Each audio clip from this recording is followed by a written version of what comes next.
We are excited and honored to host our Black Entrepreneur Speaker Series. Today is the 5th installment. Let's go ahead and learn a little bit about our panelists. First, to my, immediate left. You always have to check, right? All right, is A.O. Ekpo. He is a St. Thomas business graduate and current business owner, operator, and investor from the Twin Cities. To his left, we have Anisha Murphy, a Twin Cities native, is the owner of Just Law, LLC, a small business law firm providing entrepreneurs, businesses, and nonprofit organizations with innovative, creative, and accessible legal tools needed to support sustainable and equitable business development and growth. At Just Law, LLC, their vision is to equip businesses with the legal tools and knowledge to thrive. Additionally, sense of duty and impact drives Murphy in her career. Her ultimate desire is to have impact and close the disparity gaps, eliminate the racial wealth divide, and ultimately disrupt systemic and institutional barriers that result in unequal access to opportunity for underestimated entrepreneurs. Ladies and gentlemen, A.O. Ekpo and Anisha Murphy. All right, so we'll get started with this. I'll give you an easy question to start off with. All right? Just for a couple of minutes, tell us about your backstory, how you got here, and what you're looking forward to. Oh, thank you. I'll take the mic down. Maybe not. Okay, so hello everyone. As Suzanne mentioned, my name is Anisha Murphy and I am the owner of Just Law LLC. I actually started Just Law. It's a unique story on how I got here, so bear with me. I went to law school actually to become Claire Huxtable. For those who know Claire, I wanted to be a corporate attorney. My husband was going to be a doctor, and we were going to have 5 amazing kids. Like, literally was the goal. But then my first semester of law school, literally my very first semester of law school, I remember taking finals while the Trayvon Martin case was happening. And at that time I said, I can either go make these corporations millions of dollars or I can serve my community, especially black and brown, boys and just girls at the time was my passion. So I actually made a pivot. I took on a master's in public administration at the same time while at law school, and I started to do policy work in youth criminal justice reform and youth homelessness. And I was doing policy work from the time I graduated law school up into 2016, where I got burnt out. I mean, the reality of it is that systems change is a buzzword for now in 2020 since the murder of George Floyd, but in 2011, 12, 13, 14, 15, 16, no one was changing the system, right? The system was the system, and it was designed to keep black and brown communities marginalized, while it was designed to, give those who were in power. And so I got burnt out. I was like, I'm doing something different. Like, the system ain't gonna change. I could, pray for these black and brown kids. I can use my talents in other areas versus just getting burnt out in the work. And so I'm a daughter of entrepreneurs. My mother, I called her the legitimate hustler. She owned multiple different businesses, from real estate to her own hardwood flooring company. She was an investor in my father's restaurant. So my father owned a restaurant. My aunt owned a daycare. So entrepreneurship was just always ingrained in us as children. And I learned later on in life it came from my grandfather. He owned his own. He was a carpenter for many years in South Minneapolis. But nevertheless, I was like, yes, I am going to do something in entrepreneurship. So at that time, an opening at the Northside Economic Opportunity Network was open. Do y'all know about NEON? Yeah. They service and do a lot of work to small businesses in North Minneapolis. And I like to say that my experience at NEON actually really gave me the platform that I'm at now. It gave me an MBA in business. It taught the spirit of entrepreneurship. So there's a difference between being a business owner and knowing how to run a successful business. And I feel like Neon gave me, as an employee, a mini MBA in how to run business from A to Z. Like, Neon had and I still consider Neon home in a lot of the work that I do. They taught me about the Lean Canvas business model. They taught me about this concept of think big, start small, right? So entrepreneurs get this grand idea, and it's like you can get there, you want to paint the vision, write the vision, make it plain, is what the Bible says. But then you want to start small, and literally steps to get there. While at Neon, I also noticed that there was a disconnect between traditional legal offerings and what the business, especially the small business community, was offering. It was like we referred out pro bono legal services instead of being internal in-house and really being able to control or govern the relationship. So for many months, I pushed the executive director, like, we should build out a policy and legal arm. He was like, no. I said, we should build out a policy and legal arm. It's gonna be great. JP Morgan Chase will fund it.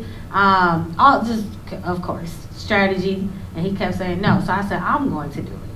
I'm gonna start a business that breaks the silo between law and business while providing entrepreneurs with the legal tools necessary in order to thrive.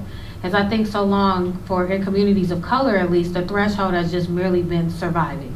And they only came to an attorney on a reactory basis, in that we only going to use an attorney when we are in trouble. We're winging. Where I want just law to be a tool and a resource where entrepreneurs are no longer winging it. They find a respected, trusted partner in business that, from mere business concept to literally scaling a business or idea, they have a trusted legal partner that will be there with them, that they can throw through ideas, draft contracts, look at real estate leaseholds, get their trademarks and copyrights intact, etc., to make sure that we as a community are doing business the legit way, and that we have a leg up in this business realm, so that we are no longer being reactory when it comes to these type of professional business services. That's a lot. But I'm super excited to be here. And we're going on 3 years in June, so that is a blessing. That 3-year mark is just to get to past 2 years and still see God having grace with my business, and it just keeps elevating. It's something that I am really grateful for, but most importantly, the impact that I'm able to have on the community that I serve, being underserved, often underestimated, which usually are Black and brown, women, veteran, businesses, GLBTQ, whatever the acronym is now, no disrespect or offense, but making sure they have the legal tools and resources necessary in order to thrive. Awesome. Thank you so much for sharing that story. Ayo? Yeah, that was a powerful testimony, so thank you for sharing.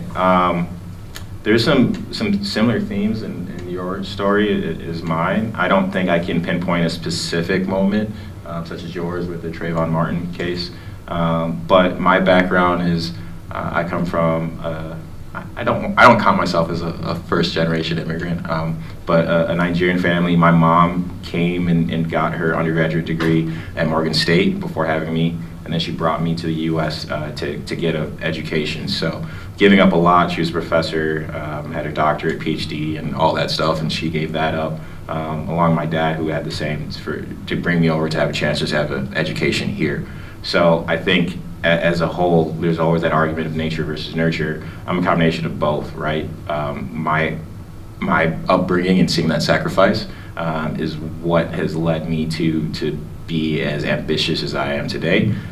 So growing up, single parent, immigrant background in the streets of St. Paul here in the backyard, just seeing someone really work hard to provide just opportunities for me. So growing up, I've always, and still to this day, I think when people ask, it's always funny when people ask, what do I do? Right? So even up there, it says angel investor. I don't even know if I do that, right? So I'm not a person of titles or any of that, but I just say I'm just a hustler at the end of the day. I love that legitimate hustler, because that's really how I feel. And I'll bring it full circle at some point, but what Janet said in the opening of the faith in having a first step. I think that's so true. To this day, literally this morning, all this weekend, there's just times where, I still feel lost. I don't really know where I'm going or what direction, but I know I'm just going to keep going forward. I don't know how that's all going to piece together, and people could say, oh, you have it all figured out, you own a business, you do this or that. Whatever it might be, I'll tell you this, I don't care who you are. No one has it all figured out. We're all trying to figure it out together, right? So I think that's a huge thing for everyone to take away. If you want to start a business, go ahead and do it. You don't know how to do it, me neither, right? I have a business, I still don't know how to do it. But let me get back to my upbringing. So I grew up St. Paul here, not too far from Arlington High School and Como Park area. I was fortunate enough, and this is the key, is opportunities, right? I was fortunate enough to go to St. Thomas. St. Thomas is a stone's throw away from here, and I had no idea where it was growing up. I didn't know where it was until March of my senior year, when I was called down to my principal's office. I went to high school in the suburbs just because my mom wanted me to get a better chance in academics. So I moved out for high school, but I still had no idea where St. Thomas was until March of my senior year. I applied to the U of M, so I love seeing that bag there. All I knew was I wanted to be a D1 athlete. I wanted to play football and run track. And I wanted to go to Carlson School of Business because I knew it was a good school and I wanted to do business. And all of those things fell in place. And then I got called down to my principal's office and said, hey, we think you should go to St. Thomas. So I have no idea where that is. But I was legitimately forced to go on a visit with my mom, which is a huge mistake. Because the only other school I applied to and the only other school I visited was the U of M. So we toured the U of M together, and I mean, I was gonna go regardless, but we walked all of it, right? And I don't know if you guys know, Dickeytown, U of M is a very big campus. My mom was freaking out. She said, how are you gonna get from place to place? It's like, I'm gonna need a scooter, I'm an athlete, right? She just wasn't buying that. So we went to St. Thomas. As soon as we walked through the chapel, she's like, oh, you get to go to church every day? I was like, sure, right? But, again, opportunities. The St. Thomas, for whatever reason, I was privileged to get a really nice academic scholarship that kind of made it a no-brainer as to go there. Even though I was a little bit out of place when I first got there, it's just a different reality. It's a really big blessing to see how good that school has been to me, and I always try to give back. So, real quick, just to wrap it up, the whole point of what I do is just seeking opportunities, right? So I worked in a corporate world, just looking for ways to just do things and get more. And I thought that I wanted to be an investment banker because I saw how much money they make, and then I realized how many hours they work, and I was like, I don't care, like I'll do that work, right? But just seeking the opportunities, hey, there's other ways to be more efficient, to get a return of my time, my investments, my treasures, whatever it might be. And then while I was working in corporate finance, I saw an industry of selling stuff online, and I was like, all right, I'm gonna start, Shopify was new. Amazon just became the Amazon we know, in like 2010, 2011. So I was like, I'm gonna sell a bunch of stuff online. Tried that, absolutely failed, which is awesome, right? Fail fast, don't be afraid to fail. I failed. There were people with more money, more experience that were selling stuff, and I was like, okay, well, I'm not gonna do this right now because it's not meant for me. But everyone that sells something online needs something, right? They either need to transport those goods to someone's doorsteps or the marketing behind it. So that's where I found my niche, right? So fast forward, I now own a couple logistics companies that support last mile deliveries and help e-commerce products get to people's doorsteps. I partnered with Amazon and FedEx. So we will do anywhere from 5,000 to 11,000 packages a day. And that's all because of people love shopping online. So less competition, a more growing area. And then that has given me the opportunity to find other synergies, such as owning a body shop, and just other things. And then giving me the resources to give back to my community and other entrepreneurs, which I really have a passion of doing. So I love what Junior Achievement North is doing. And then I love being able to support projects locally, such as Turn Signal. I hope you guys are aware of them and follow their story, and other really exciting, sharp, driven entrepreneurs that are just looking to make an impact and do good and create, being the first to build that brick that builds lifetime or generational wealth and knowledge.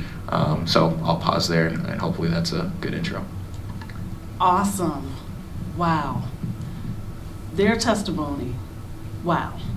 All right, so Ale, behind you, you have the term angel investor. For our youth, well, and others of us in the audience, what is an angel investor and how do you get to become one? Yeah, absolutely. It's a great term. It makes me sound a lot more cool than I am. I think, in short, what an angel investor is someone that looks to support other entrepreneurs or small businesses that are at their earliest stages of starting, right? Not to get too technical, but an angel investor is typically the first group of family or friends that gives someone money, time, or resources. Typically, it's the riskiest time, and as companies grow, they get to other investors that are using other people's money in big pools or funds.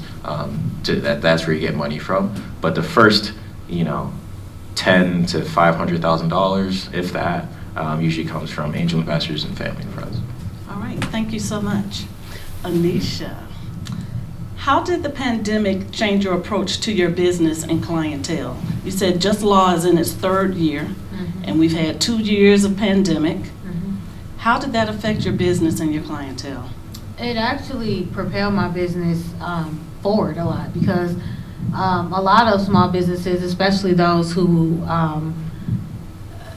were forced to get their legal matters in place. For example, we know that the Paycheck Protection Program missed a lot of Black and brown businesses, and the reason why is because they either didn't have their legal documents in order, like an operating agreement or a partnership agreement, or they just weren't formed correctly, or they didn't have their business financials in order. And so it allowed opportunity for greater partnership for me with greater exposure. But I think my business really took off, and I always credit her privately, and now I'm doing it publicly, to Dawn Stevenson from Fox Channel 9. She did a segment on Just Law and just the impact that we've had. And since then, and this was like December of 2020, I think, or December of 2019, it aired. And then since then, my business has just gone up. And so I would say the pandemic actually has been very great to Just Law because businesses are finally starting to either slow down and get their legal matters in order or are being forced to because of federal programs like EIDL, like PPP, that required certain documentation in order to qualify for that program. In addition, I think that the way that funding for these business professional services are shifting. Historically, you would see like funding from the City of Minneapolis BTEC program or the City of St. Paul's program really geared towards business mentorship and coaching. Now you're seeing a shift towards the professional services. So they're funding, like I've been grateful actually since before the pandemic, but really since the pandemic, to be a BTAP awardee to provide on a, I'm not getting paid my word, but it's still something to provide entrepreneurs with business questions and just one-to-one technical assistance. And I also think too, just greater opportunity for partnerships. So like opportunities like this to come and speak about the work. And I have a webinar or a series running with Springboard for the Arts about legal matters for BIPOC artists. So I think just being I would say in short, the pandemic has been I've been very blessed to see an outpour of support, and I think it forced entrepreneurs to get their stuff together, but it also was alignment for those who were doing great to slow down and say, hey, what are the legal tools that we need in place as we get ready to scale this business? Thank you for that. Now, I think both of you will address this from just different perspectives. So should legalities or finances be the first step when starting a business? And how difficult of a process is it for a Black entrepreneur to get their business officially started and ready to go from a legal and financial standpoint? Want to take it first? Yeah. You want me to go first? Mm-hmm, go okay, no pressure. All right, I'm going to leave the legalities to Nisha, but very important is my answer. But the second part of that is the financial aspect. I always tell people, if not the most important person to your business, the second most important person in your business is going to be your banker or whoever your financial relationship is, whether that's an advisor, a bank. And if you bank, you got to bank small, right? If you walk into a bank and they don't know who you are, what your story is, what your mission, what your name is, then you're probably at the wrong bank, especially as a small business. Now, once you scale up, they don't care what your name is. They just see the amount that's in the bank account, and then they treat you that way, right? But when you're just starting out, you got to find someone or group of people that financially are going to support you. And as you do that, having that legal structure is crucial. Yeah, I would concur. I think I always tell entrepreneurs, the two most important people to your business is your legal advisor and your financial advisor. Not necessarily your banker, that is important, but mainly your CPA, right? Because they work together to propel your business forward, and just adding a banker in is so important. I think that point was so important. And I hate to keep referencing PPP, but the data has shown from the first wave of the Paycheck Protection Program, those who were able to take advantage of the first Paycheck Protection Program that came out was those who had personal relationships with bankers, because the bankers were calling up these businesses individually and saying, hey, here's an opportunity for you to protect the paycheck of your workers or yourself, or if you weren't taking owner's draw, right? And the the terms are really flexible. In addition to that, it's forgivable if you abide by these regulations. And so having a banker that knows you by name, Bank and Small is 100% that. You need to, I always advocate for the small credit unions over the Wells Fargos any day. My banker, I've been banking with them just by happenstance since I was 16 years old. Have a 15-year relationship with these bankers. So when I walk in there, they don't even ask me for my ID anymore because they know me, right? And if I wanted to take advantage of, I've had many loans through them. My first car loan was through this bank. If I wanted to go back for another car loan, it would be through this bank because they know me, they know my business versus, and I'm not saying the Wells Fargos of the world or the U.S. banks of the world are bad if they know you. If they don't know you and you don't have a relationship with them, then you should get to know a smaller credit union. I vouch by Royal Credit Union, and I'm not plugging them because I'm not on their staff right now. But that's who I bank with. They've been great to me, great to my family, and I will continue to advocate for the small credit unions, and locally or nationally, etc. I'll also say too, when you think about business or the two most, the business advisors, or like I said, the legal and your financial, but also a thing that you want to think about is capital. And a lot of times we start at that conversation, and I feel like capital is a big part of the plan, especially for businesses that need the capital. But think about what you absolutely need versus what you want, because it's so hard for Black businesses to get capital. We know that we don't have certain things, like we were just talking about this,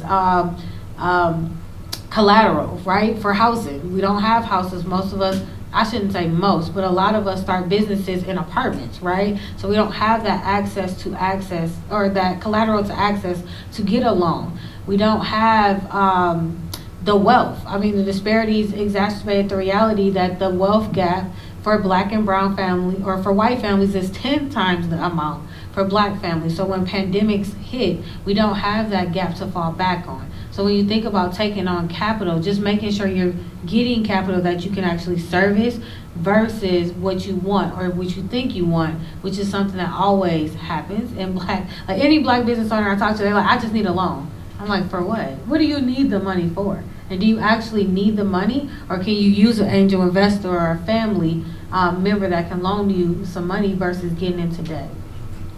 And just real quick, two things I want to really highlight on that is relationships, and then business or relationships aren't really 0 to 1. They're really exponential. So if you're already kind of behind the 8 ball, it's difficult to get that initial capital, the initial funding. It becomes a lot easier to get your 10 millionth dollar than it is your 1,000th, if that makes sense, right? Once you start, it's like a snowball. Once you start building all on your relationships and your successes, people and assets, and it's not the law of attraction, but kind of law of attraction, these things kind of just come. So I really want everyone to really highlight the point on relationships with the bankers, the CPAs, the legal, because as they see you grow, there's a trust there and a relatability that really pays itself 10 times over moving forward. Thank you.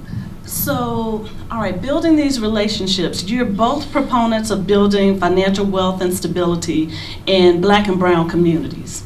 What advice would you have for today's youth to help them get started? One of my favorite sayings is the easiest way to make $1 is to save $1, right? So you can make as much money as you think you can make. You can make LeBron James money, but if you don't know where those dollars are going, and if you're spending all of it, it's not doing you any good. You can easily make $50,000, you can make $100,000, and if you're doing it the right way, over time, again, exponential, right? We could go down the path of like Warren Buffett and compound interest and stuff, but these little things that you do right really pay off a long way. So saving and understanding how to be smart with money, and then just on top of that, just being aware that you don't need to be P. Diddy or some entertainer or the highest, most glamorized, 1 in a million chance, which I shoot for the stars. I love that, but you don't need that to be successful. You can be in higher education, you could be a plumber, you could be a carpenter, you could be a restaurant owner. There's endless ways to be successful, and as you're looking to be successful, just try to align your passion and align hard work, because nothing will beat hard work day in and day out. And it sounds corny, it's cliche, but most people just give up too early. So those are my 2 cents. Yeah, I think AO steals my thunder all the time. No, I'm just playing. I was gonna say think big, start small.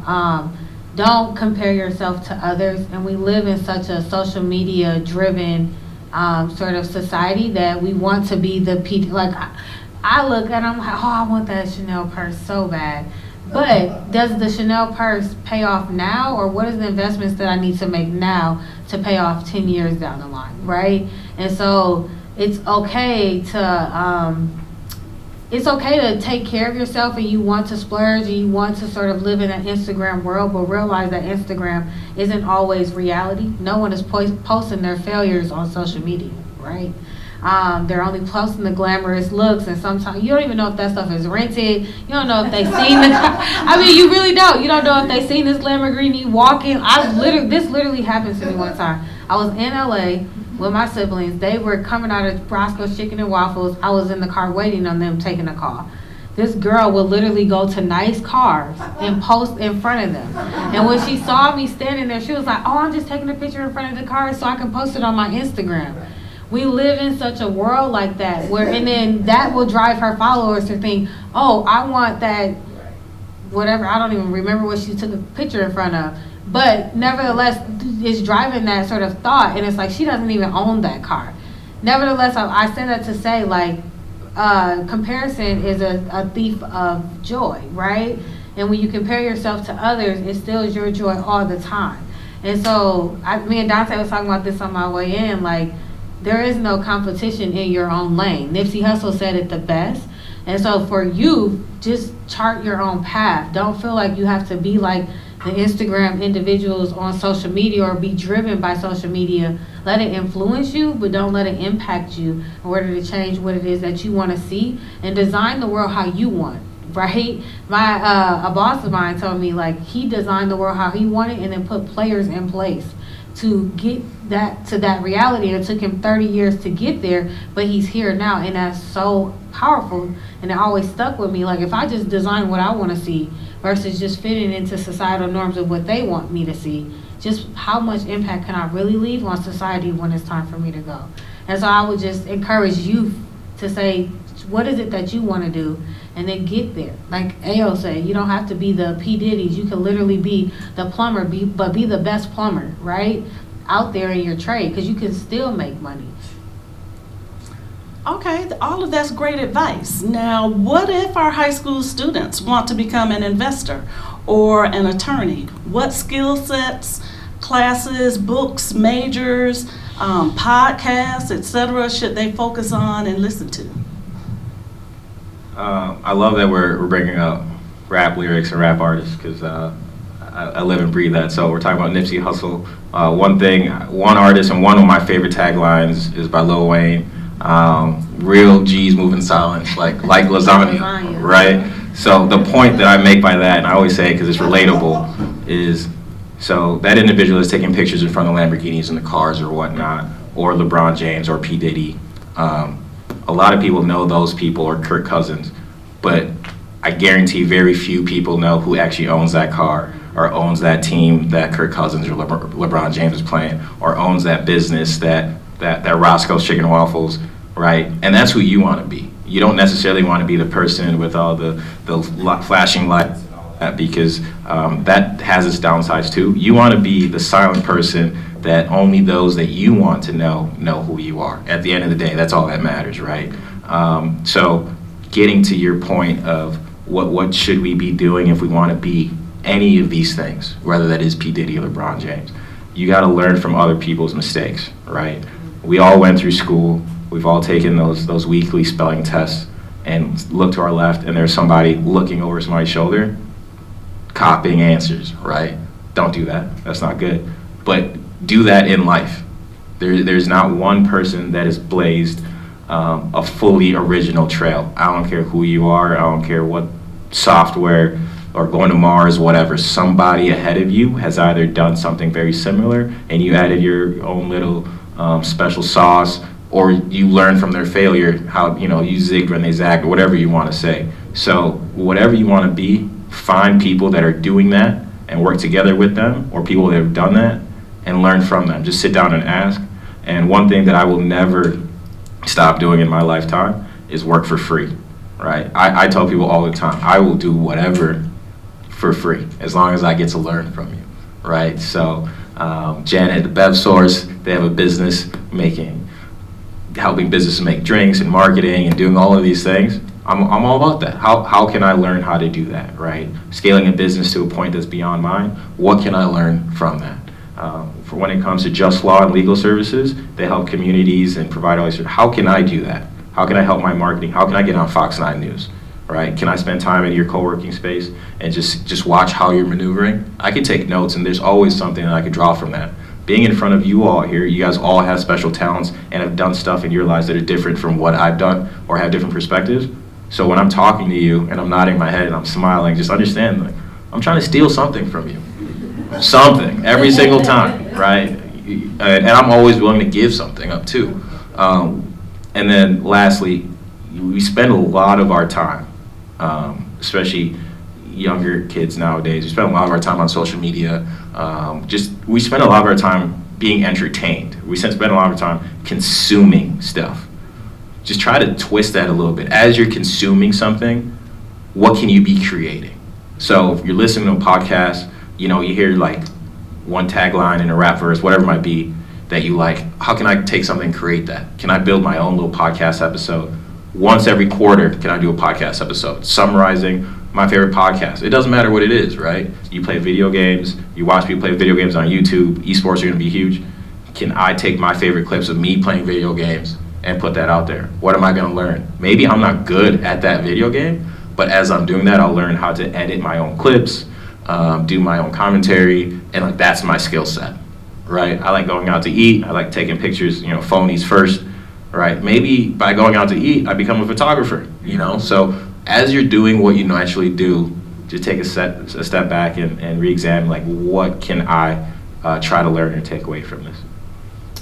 Yeah, just to add to that, I would say align yourself to individuals who are where you want to be. The one thing that I've noticed on my journey is that people love to talk about themselves. Like, they absolutely love to tell you their story. And so, and especially for Black and brown youth, don't be afraid to be talented. Like, so often, and no one told me when I was growing up what it meant to be Black and gifted. No one cultivated that in me. It wasn't until I was literally recently that I looked back at my life and was like, wow, I'm able to do at such a young age. I'm only 32, so I've accomplished a lot. What do I want my impact to be if a little kid comes and asks me a question, or my nieces and nephews come, right? And I'm starting right now to develop their gifts and letting them fully rest in their gifts, because when I was younger, I was single parent too. My mom raised 5 kids on her own. It was hard for a single mom to develop each gift in her child, right? But it was my teachers at school that developed my gift. Like I had a 3.8 GPA in high school, and my counselor saw that in me at the time where no one else around me was developing those skills. And so I think is to kids to be brilliant. I think I heard, I forget his name, he's a commentator, not Don Jones, not Don Lemons. What's the Jones guy? Van Jones. Yes, he said black and brown girls be brilliant. Excellence is your weapon, and that has stuck with me, that excellence really is our weapon, and you don't have to conform to what society tells you. You have to be. It's okay to be gifted. Like you said, taking selfies on iPhones, you can turn into a photographer overnight with that, and stick around people who are developing your gift. Not those who are like, oh, that's whack, or why are you doing that, or you taking pictures. No, get around people that are saying your gift, you're like, that picture is bomb. Even if it was the basic picture ever, you may have put a little bit of edits to it. Get around those who speak directly to your gifts, because those are the ones that are making investments into you. And I would say also, to that point, making sure you have mentors that are speaking towards those gifts. And don't hold, like, I used to get so mad at Michelle. She was my counselor. Like, why is she sending me to the LSATs, and they paid for me to take my ACTs. That's what it was. Why is she sending me to take my ACTs? And I'm the only one from Washburn that she's sitting there not realizing that she was investing into Anisha, the woman at 32 years old right now. Stay around those people, because those are the ones that are really plugging into you, and then you'll look back and say, wow, if it wasn't for that person developing my talent, my gifts, etc., I never would have got to where I am right now. Awesome. So, talking about pouring into people, would each of you give an example of a time when you saw something in someone that they didn't see in themselves, and you were able to help them develop that gift and to bring it as close to fruition as possible? That's deep. I might have to side skirt that question before I answer it, so I can think of something. But no, it really builds upon what Anisha just said. I think, real quick, the number one thing for everyone, especially people from BIPOC communities, is you set the biggest obstacle or constraint that we have on ourselves is put on by ourselves. Right? Like, we don't think that we can be this, or we're scared to be great, or, so many of our peers have told us this or that, you're wearing that looks weird, blah, blah, blah, blah. And so they're like, oh, maybe it is weird. Like, we need to block that out. So the point that I made by saying you don't need to be P. Diddy or LeBron James or whatever is, I don't want, and that's one thing I try to tell the youth around me, is I don't want everyone shooting for this one bucket that only has so much room in it, like this rare spot, when there's plenty of places to be great. So everyone needs to understand that whether that's weight training or a sport, like, you can be whatever you want, right? If I didn't believe that I could have been a D1 athlete, I guarantee no one else would believe it, and there's a much less likelihood of me doing it. If I didn't believe that I could figure out whatever obstacles I'm going through right now, no one else is going to believe. So you need to believe in yourself and believe in those around you more than anyone else, right? So I think that's a superpower that parents and teachers can give to kids. Anisha speaking about mentors.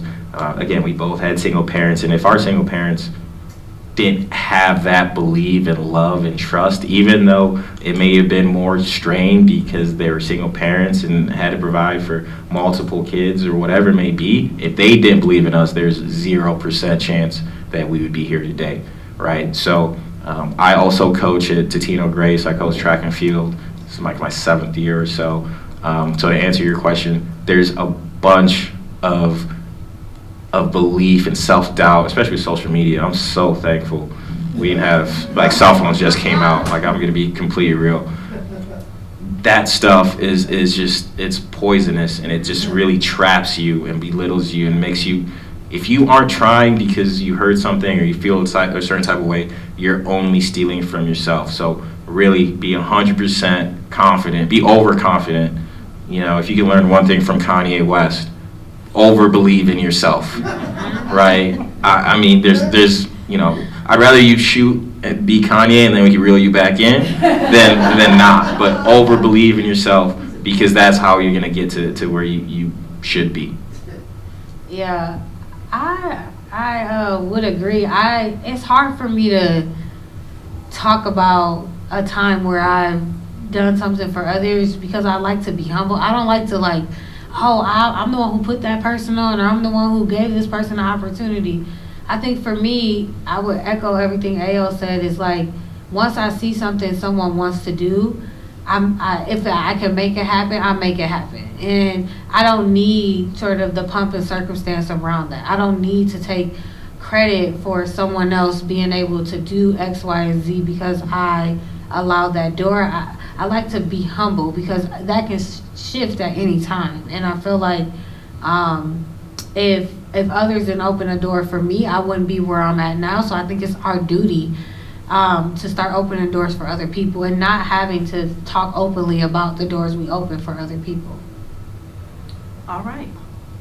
I think she just checked me, but that's okay. No, I didn't. It's often because I could be like, oh, I help, and I put, and it's like, was that the purpose, or was the purpose really to see someone who trusted you or confided in you and what they wanted to do with, you know, opening that access to opportunity for them, even if it could be so small, because you never know what your one introduction can do for someone else's day, you know. And it's not. I think that plays to that social media like mentality, is we always look for that instant gratification. And I'm trying to get, I guess for me, I'm trying to get out of that, because it's not about that. It's not about the instant gratification. It's really about how can I leverage my gifts that God gave me to be a gift to someone else.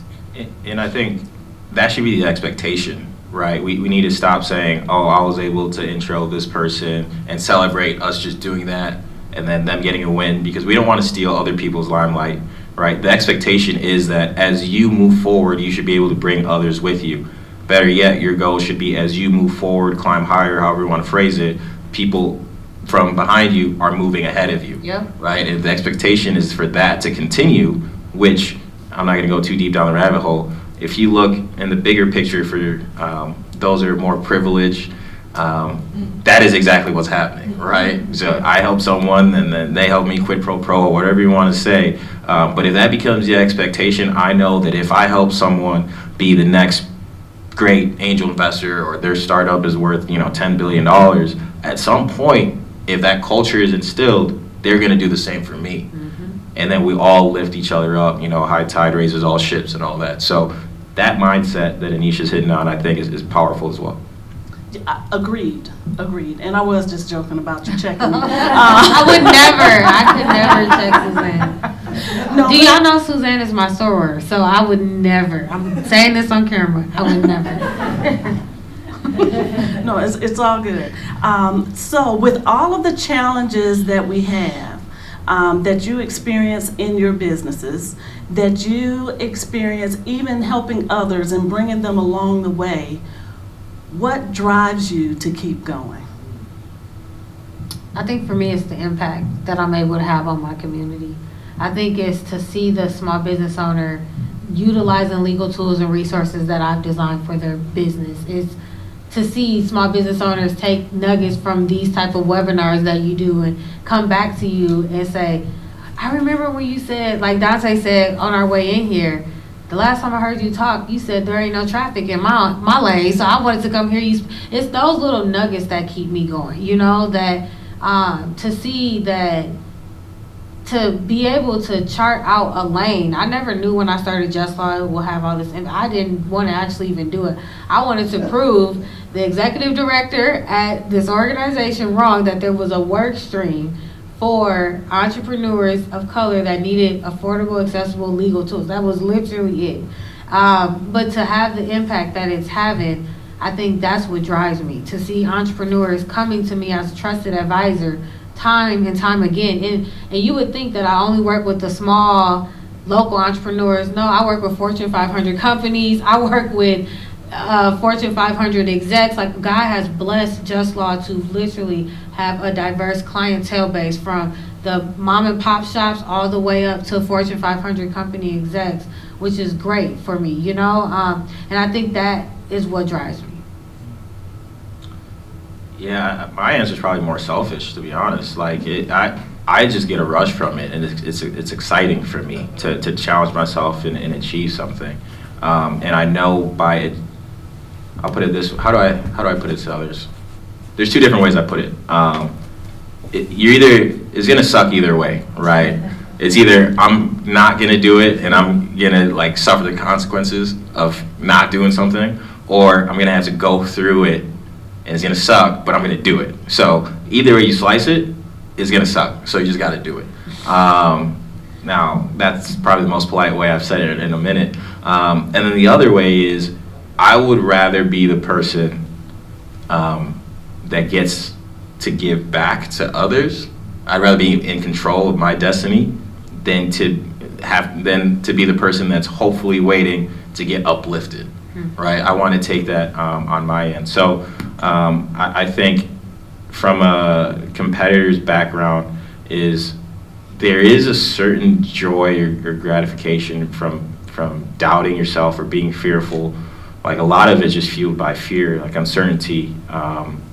There's this thing called Imposter Syndrome. It's like, okay, you might have your first success. It's like, was that really me? You know, and you're a little fearful, but like, okay, let's see if I can do it again.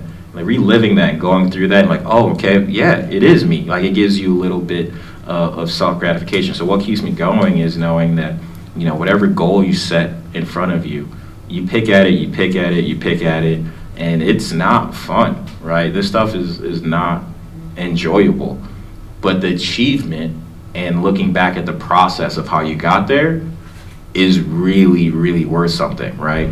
I know all of us have ran some sort of distance in our life. Running is terrible, right?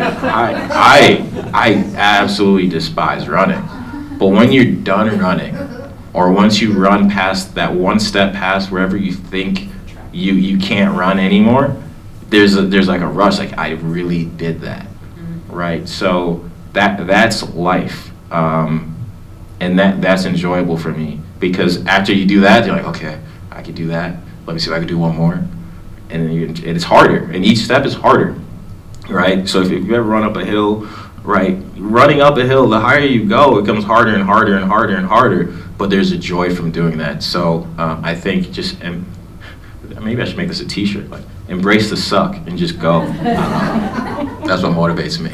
Oh, okay, someone out there is going to take that idea. Trademark. Can we trademark? I was going to say. Oh, I love it. All right, so showing up as your authentic self and moving past imposter syndrome, what does that look like for you? And how do you do it even when it makes others uncomfortable? Sure. I think for me, I think I have to focus on me, because if you put a lot of attention in focusing on others, you'll never please everyone, and you'll start to just become drained. And I did that for many years. Like, oh, am I going to be too loud? I don't want to be too bold. I don't want to be too whatever. And I was draining myself, and it was unfair to me. And so now I'm in a space of, and it's not a selfish space or of I'm all that. It really is to protect my own mental health of like, Anisha, how do you want to show up? What can you own? What can you not own? And do your best each and every day. Yeah, you hit it on the head for me. So having improving your EQ and your self-awareness, I think, is really huge. I know in the communities that I was brought up in, like emotional empathy wasn't really, emotional IQ wasn't really as embraced or brought up as much as like it should be. And I think nowadays you're seeing a lot more focus on mental health, mental awareness, and all that. And that's not something that people should really put down. I think if you know yourself, stay true to yourself, and take moments of self-reflection, it's easier to brush off when people are putting you down for whatever. And like one big thing I wish people could really, really take away, if there's one thing that anyone can take away from this, is knowing that a lot of what people say to you or portray to you, how they treat you, whatever, is not really about you. It's them self-portraying something that they're going through or something that happened to them onto you. And I think if you can really just take that and just own that, then you know that, hey, as long as I'm at peace with myself and I know why I'm choosing these struggles, why I'm trying to embrace this suck, whatever it might be, then you know what your purpose is, right? So, again, talking about some of the social media examples that we talked about, if you want to drive a Lamborghini just because you think everyone else is going to give you likes because you drive, I'll tell you this, no one really cares that you're driving a Lamborghini as much as you care about you driving a Lamborghini or that Chanel bag or those. I like nice things, but I also know that I'm getting those things, or I like those things for myself first, not for others, because when I'm walking around, I don't notice your Jordans. You know you're wearing those Jordans, right? Now, if you tell them, oh, those are kind of nice, or that handbag or whatever. So really just knowing I'm doing this for myself, it makes me feel good, and yeah, other people will like it, right? Sure. And I'll tell you this, probably a lot less people are gonna like it than you think, right? Especially if it's something material.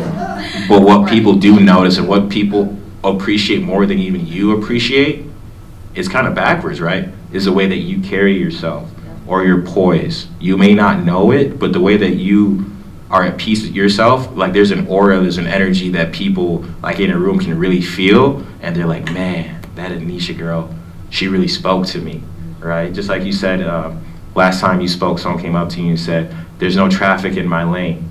You said that, you didn't even know, but someone took that away and like that carried on with them. I don't even know what the question was, but.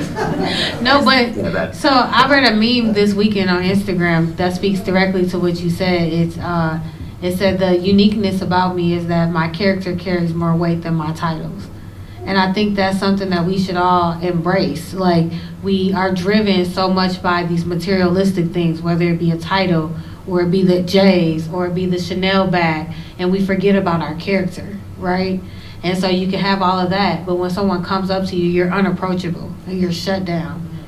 And so for me, I like my character to speak more than the Chanel bag, or the Jordans, or the Mercedes, or X, Y, and Z, or the title, you know, because none of those things really matter on your obituary. Nobody is going to say, Anisha wore really nice Jordans on March 3rd. No, they're going to speak to my character. Awesome, awesome. And you guys have given us many nuggets of wisdom to take away. But my question goes back to, how do you stay grounded and how do you guard your own mental health as you're going through this entrepreneurship journey? Two things for me is always remember, this is how I phrase it, everyone's always got a bigger boat. Like there's always something nicer, right? If you want to make $1 million, someone's got two. If you want 2 million, somebody out there's got more. And even if it's probably Elon right now, and you have 350 billion of those dollars, right?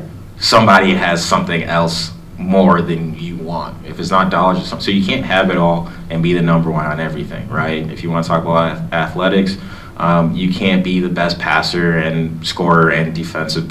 You can't have it all.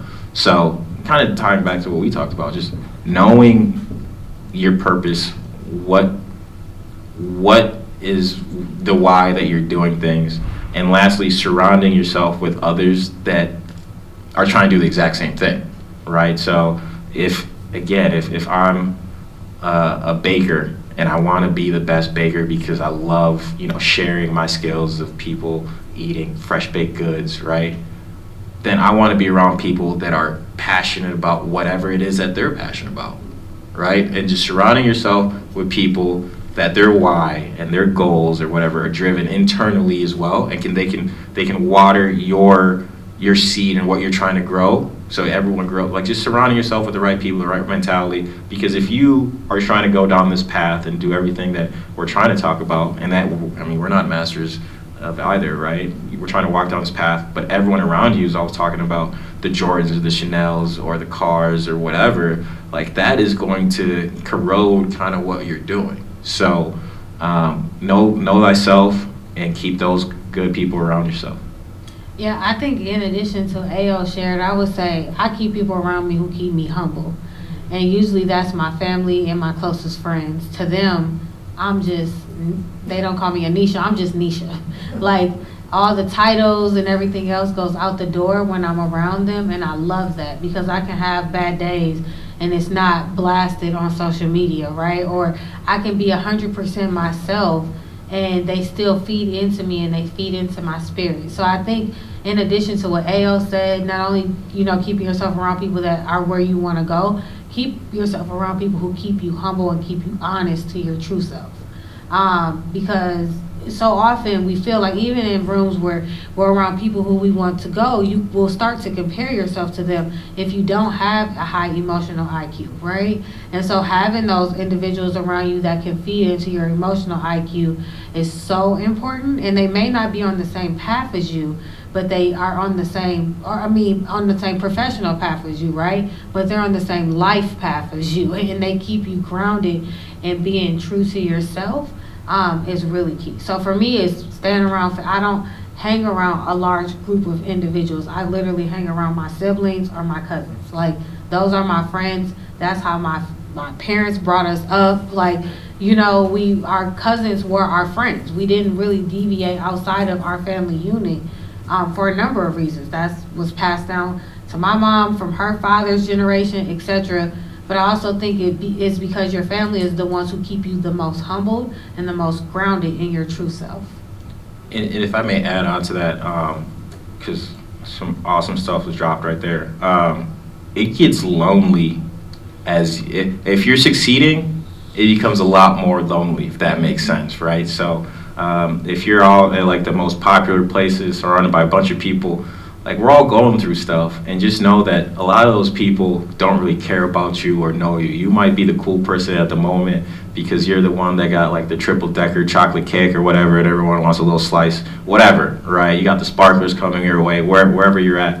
But just know that if you're doing things the right way and really working towards your goals, there's less and less people, right? What's that saying? It's lonely at the top or whatever. And then another thing I want to say is, talking about family, surround yourself with right people. But if you think, I'm not a parent, but if you have the perspective of like a young child or someone more senior than you, right? If you go to a 4-year-old or 5-year-old, you could show up in the fanciest, nicest, coolest things in the world. They don't care, right? And I imagine as a parent, when you come home, right, that child of yours just knows mom or dad or uncle or auntie or whatever. They don't care about anything else. So how you treat them, that energy, your mindset, and the time you spend with them is more valuable. You as a person is more valuable than anything else. And if you ever spend time so my mom worked in group homes, so I spent a lot of my time around elderly people, and they don't care. They keep it super real. You get to learn from them. And they don't care how nice or how cool or this or that, right? Especially in Western African culture, like, you're still gonna go get them their food. You're still gonna go get the remote. You're still gonna go run their little errands. I don't care how old you are. And they just care about how you are treating the world and how obedient you are or whatever. So have that perspective. There's an exercise that someone told me, there's an exercise that you should do like in middle of life, where you write your own obituary. It's a really powerful exercise. I don't care how old you are. If you sit down and you write your obituary, a lot of stuff that's going through your mind that you're worried about on a day-to-day basis is not going to make it on there, right? So on that tombstone, it's not going to say you had the nicest Chanel bag March 29th, right? So just went down a tangent, I apologize. All right, but thank you for that. And so at this point, I'd actually like to open the floor up to questions from our audience, either in person and or online. Any questions for our panelists? I would. Sure. Oh. Awesome. Well, thank you both. This has been really informational and really cool to hear your stories. I think you both talked about kind of having some sort of failure, having people say no a number of times, and I'm curious kind of what pushed you through that, and then what advice would you give others kind of going through those similar no's or similar failures to push past? All right, just so that our online audience gets that, the question was, how do you push through, and I'm being very succinct here, how do you push through failures and being told no? I think that AO hit the nail on the head earlier, is that you want to fail fast and fail forward and not be ashamed to fail. So a lot of times the no is where you get your grounding for the next yes, right? And I have a phrase that says, God bless the underdogs who continue to keep charting out even after they are told no constantly or they want to quit. And then they get that big win. I think we've seen that over this past weekend in the Grammys with Jasmine Sullivan. I mean, she was the most underrated singer. She can sing her tail down. She is just awesome. And for many years, she was told no. Doors were slammed on her. She considered quitting. And then this year, she got 2 Grammys and have one of the best albums that I play every single day from top to finish, you know? And so I think it's in your nose that you learn. And if you don't allow your nose to dictate you or to stop you, and you continue to keep moving forward, you'll get to that yes eventually. But then it's also about how bad do you want it? Are you gonna let a third party tell you no? Or is it you versus you in God's timing? I always tell people it's gonna happen in God's timing. So regardless if you tell me no, once I get that yes from God, it's a go. Awesome, thank you for that. Do we have any more questions? Yes. So, today is my 5th year business anniversary. And I say that Today is his 5th year business anniversary. That's beautiful. I say that because y'all know the statistics that say that 51% of businesses don't make it to 5 years, even less than 10 years. And I would argue that it's probably higher for businesses that are like us. What advice would y'all give an entrepreneur at 5 years? Y'all talking about beginning, but how do you get from 5 to 10 to 15? So the question is, what advice would you give entrepreneurs at 5, 10, 15 years in order to keep going? Yeah, so real quick on that last question too, observe the people that are telling you no, because most of the people that are talking down on you haven't even tried or they haven't done anything themselves, right? People that make it through know that struggle, and they'll be like, hey, I know you messed up here, but keep going, your time's coming, right? And having haters is awesome. So that's my quick answer on top of what we said. Now, congrats on the 5-year. First, what is your business? How can we support it? That's what I'd like to know. So I do diversity and inclusion work. So I do like speaking and training and workshops and like that. Okay, beautiful. If there's a way that we could plug that and promo it, so everyone can support that, we'd like to do that. Diversity and inclusion work, public speaking and engagement and workshops. Yeah. Dante Curtis. Yeah, drop a website, whatever, put your @ sign, whatever, so we can all support that. I haven't been in business for 5 years, so I'm not gonna sit here and tell you like I know the answer to that. What I do know that each day that I continue to stay in business, I'm looking forward to someone that has done it 3 times longer, 5 times longer than I have, and just picking their brain on where their mind's at. So it could be someone that's in business earlier than me. It's like, are they approaching the game from a different perspective? And honestly, business owners love talking, and they love talking about themselves.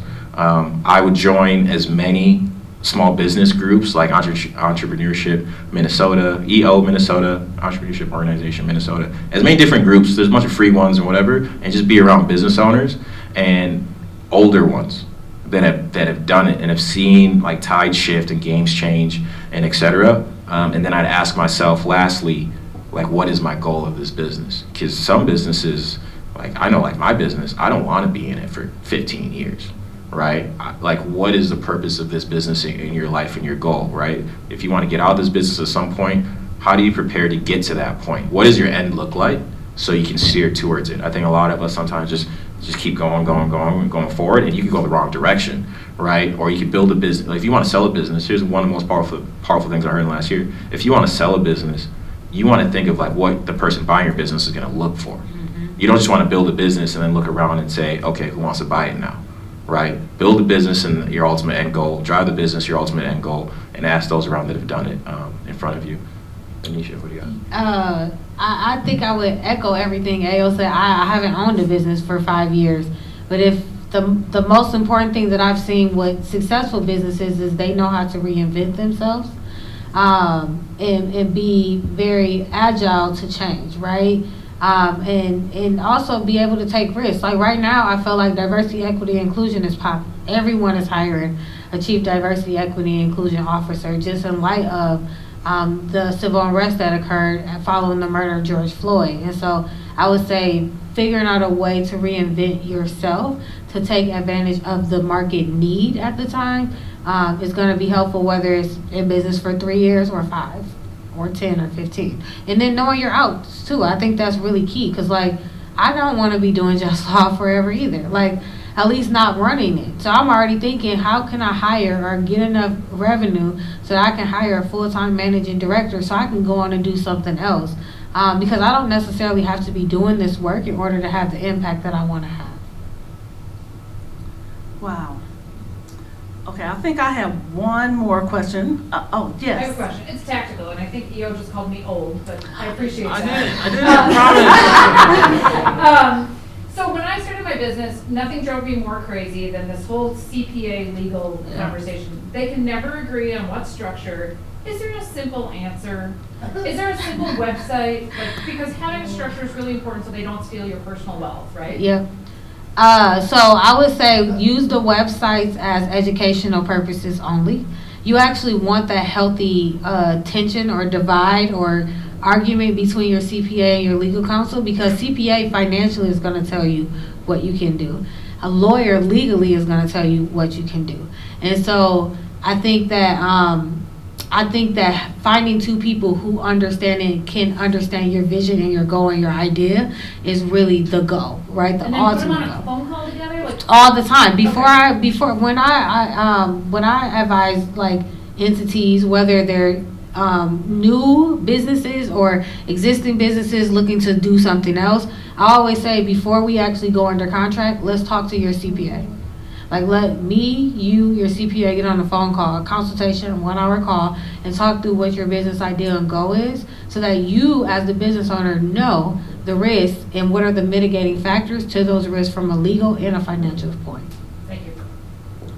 It's a beautiful question because I have zero idea. I just know that I know that my answer is okay. I know my business or my position, and then just like I say over and over, I'm going to copy the answer. So I know that you could go different routes, and there's multiple choices that are correct. I'm going to figure out who I want to replicate and just copy their decision. So there's a business that's 10 times bigger than me, and I know that's what I want to be, or a business that's just my size or operating in the same state, whatever, right? Put them in different buckets and be like, what did you do?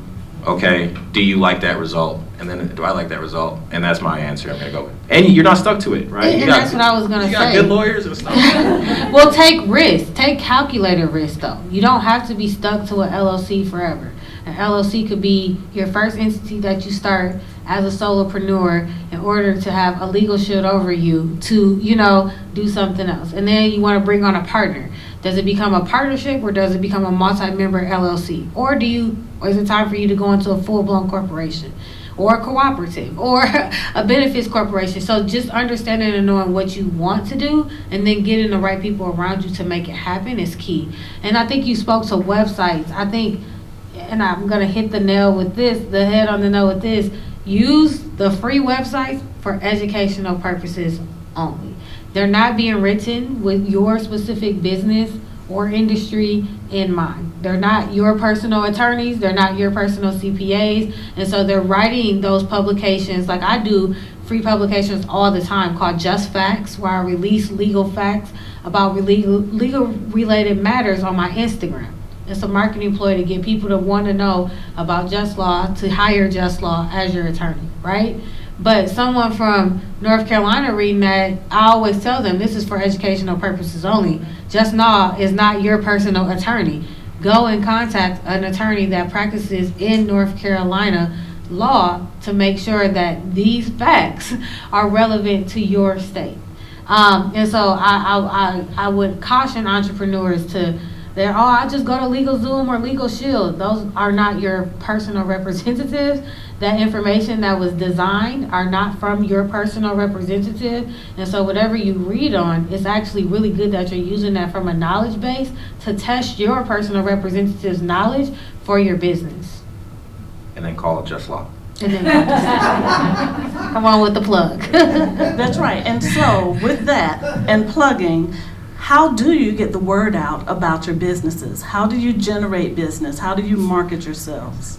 I've been very blessed from word of mouth and social media. And so I use Instagram and Facebook. I don't really do the Twitter. I keep saying I'm going to do Twitter, but it's just so hard to even manage Instagram sometimes. But you can follow me at Just Law LLC on Instagram, and you can follow my business page, that's my business page. You can also follow my personal page, Anisha_the_biz_lawyer on Instagram, and then our Facebook page is Just Law LLC MN. That's beautiful. I don't want to be as public as some other people, right? So I build my businesses just through relationships and just trying to do good works and working with cooperations like Junior Achievement here. So I want to be more engaging with the community and just be more out there with those in the community. That's how I'm just opportunistic, right? As things come up and I see an opportunity to do something, that's how I operate naturally. So I invite everyone, please connect with me on LinkedIn or any of the other stuff, but LinkedIn, email, whatever. It's just a phone and we could get coffee.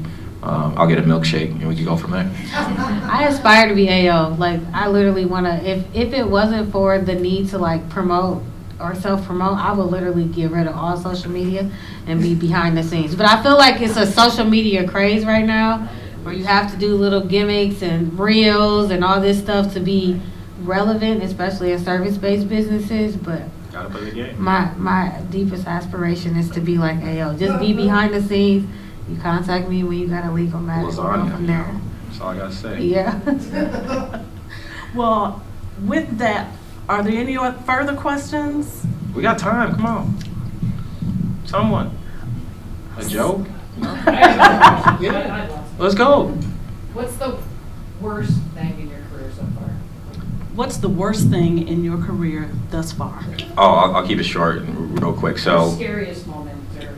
yeah, so the best thing are the relationships that have been built, and the worst thing is over trusting in relationships, right? Being burnt by relationships. That stuff stings and it stays with you, right? So I've had some business deals just go sideways because you think you know people, you think you're approaching it in certain ways. So just understand that this life and this business, this everything is all based on people, and sometimes it's wrong, right? You have to go through some bad ones to really learn and reevaluate how to better pick moving forward. So, yeah, stuff sucks, but you go through it. Embrace the suck. Embrace the suck. Embrace the suck. We gotta trademark that.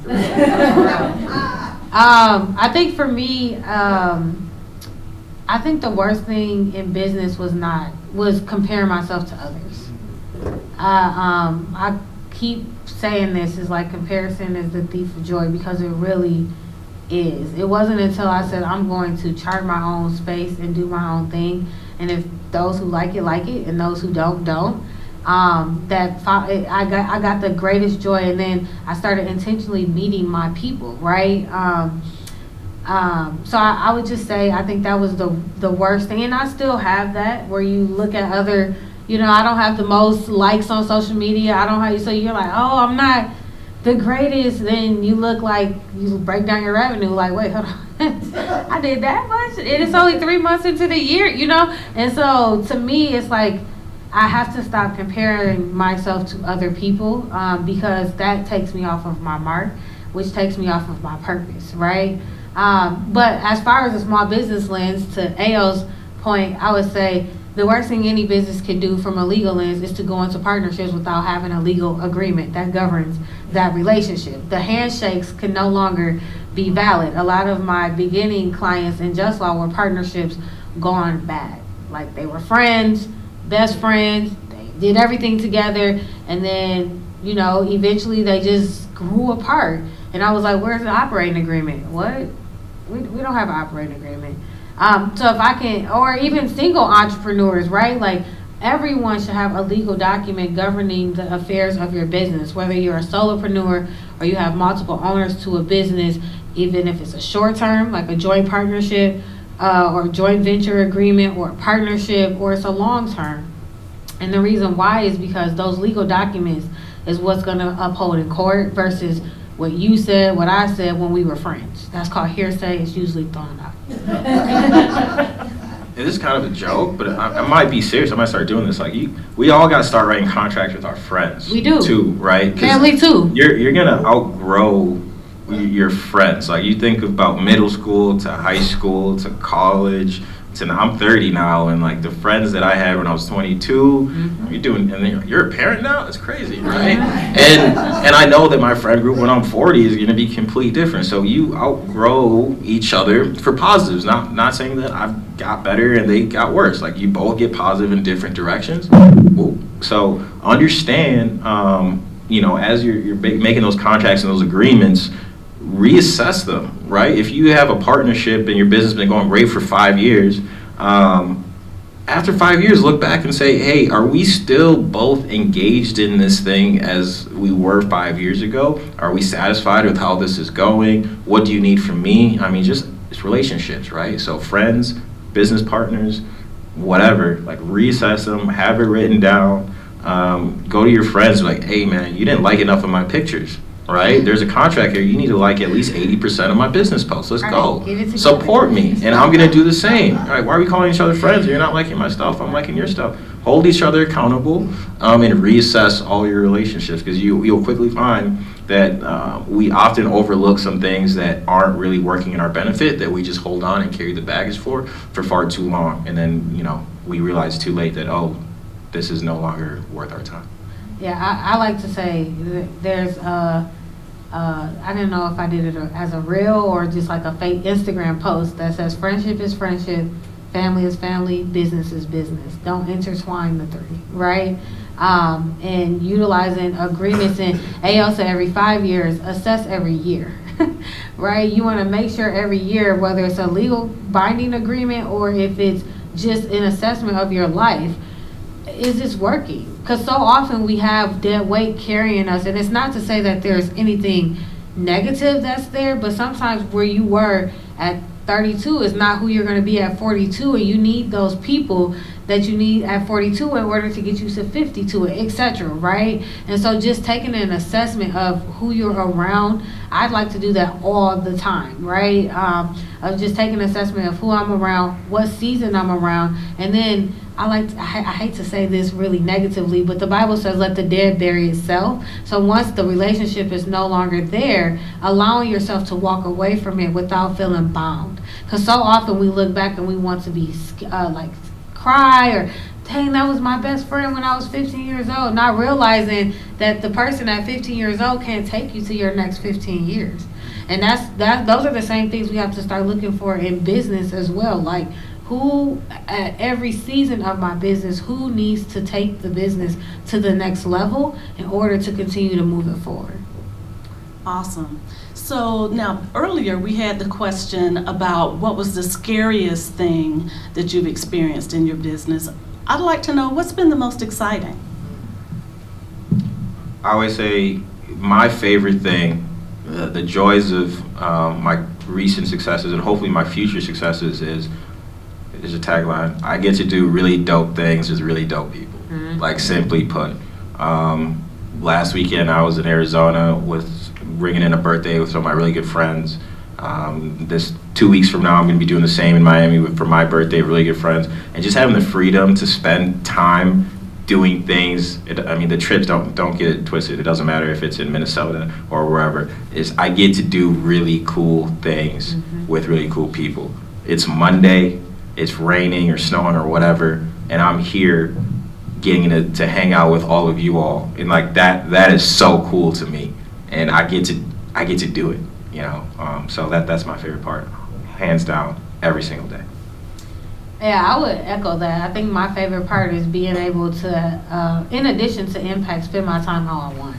I think that so often, like, time is the only thing we never get back. We can replace money, we can replace materialistic things, but time is the one asset that we never get back. So being able and being more cautious of how I spend my time, and knowing too that you can do both. You can run a very successful and lucrative business while climbing up the corporate ladder. Like, you don't need, your vision and your plan for you is how you decide it to be. Like, you don't and I hate to, I feel like I'm preaching right now, but like, you don't have to like feel like you have to fit into these societal norms or choose one. I'm doing both right now. I'm climbing up the corporate ladder, and I have a very successful business. And I think the outputs in both give me energy to keep moving forward, and it's because of the impact that I make. But I'm very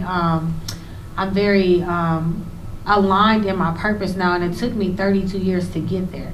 You know, everything that I do is driven by impact, and if it's not going to have an impact, I'm saying no more often than I am saying yes. And just to keep it real, right? Like, we say we're doing really dope things, really good friends, and whatever it might be. There are still times, right? Like this afternoon, I guarantee there's gonna be at least 20 minutes where I'm like, I'm lost. I don't know what am I doing again? Like, I'm stressed out. I'm thinking, okay, payroll's again on Friday. Did I pay this bill? Someone's gonna call me saying something's wrong, and it's not gonna be fun. But I know that as these things continue to happen, something's always gonna go wrong. But in the grand scheme of things, like, it's all right. Right? I was walking in my car today, driving over here, and, you know, I'm stressed. I got a lot of stuff going on. Like, some of it's just not fun, but one thing I thought, I was like, all my problems right now are just financial, right? There's nothing like money, some amount of money won't fix. That's cool, right? If you can say that, I'm good with that, right? I might not have the money, I might figure that, cool, but at the end of the day, it's just money, right? The time is the one thing you're never going to get back, so enjoy the time, enjoy the process. You're going to look back on it, and you're spending time every single second, right? So if it's just money problems or little things like that, or stuff that could be fixed, replaced, or you're good, right? So yeah, we say these are good things, we're having a good time and stuff, but hey, man, like, part of the day is still going to not be so fun. Right. Well, I'd like to thank you all for coming today. I have one final question for you. So with Junior Achievement North, one of our pillars is entrepreneurship, and we do entrepreneurship from K through 12. What nuggets of wisdom would you leave, and I'll say in the high school realm, for our young entrepreneurs who are thinking about starting a business or thinking about how to get investors for their business? I would say just do it. Take the limits off of yourself. Black and brown, boys and girls, be brilliant. Excellence is truly your weapon. So be excellent in everything that you do, and just go. Like, don't let others around you tell you what you can and cannot do. You are or may fail your first business. Like, I think about Pinky Cole's O's, Slutty Vegan in Atlanta, which is a vegan restaurant that is popping up all throughout the world. Her first business was a restaurant she started in New York at 16 years old. It failed terribly.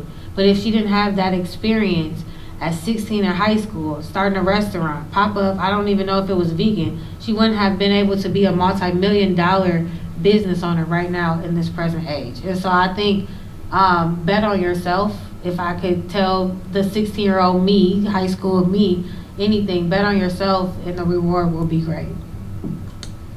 Yeah, I'd say just do it as well. I don't know anyone in this life that hasn't failed. And if you are going to fail, you want to fail as early and as fast as possible. It's easier to fail your first 4 times, right? And you'd be happy to fail your first 4 or 10 times and succeed on the 11th one, than to succeed on the first, hit it out the park, and then have a series of failures after, right? So you are going to fail at some point. I don't care who you are. Someone's done it, whether it's Michael Jordan. Everyone's failed. So go ahead, fail. Hopefully some nuggets that we've said are somewhat helpful. But along with that, do it for yourself, and literally Google any inspirational quote. Like, just go on Google, type in. Those quotes say better than anything we can say. They're all true, right? They're corny, but they're true, and it's gonna be a lot of hard work. It really is, but it's gonna be worth it at the end, 100%. And just know you're young. I mean, 16-year-old Anisha thought she knew everything. At 32, I still don't know anything. Like, so you're young. Embrace your youth. Embrace the fact that you're young. You have a whole world ahead of you and a whole world of failures ahead of you, and it's okay. Like, the world is not gonna end because your first business flopped. It's just not. Or your third or fourth business. Like, it's not. It's gonna be okay. What did you learn in the failure, and how do you reinvent yourself to get back in the game? And I would say don't stop. Like, keep betting on yourself. Keep betting on yourself. Be Awesome. great. Yep. Awesome. Thank you, Ayo and Anisha, for joining us today. Thank you, audience, in person, online. Let's give them a hand.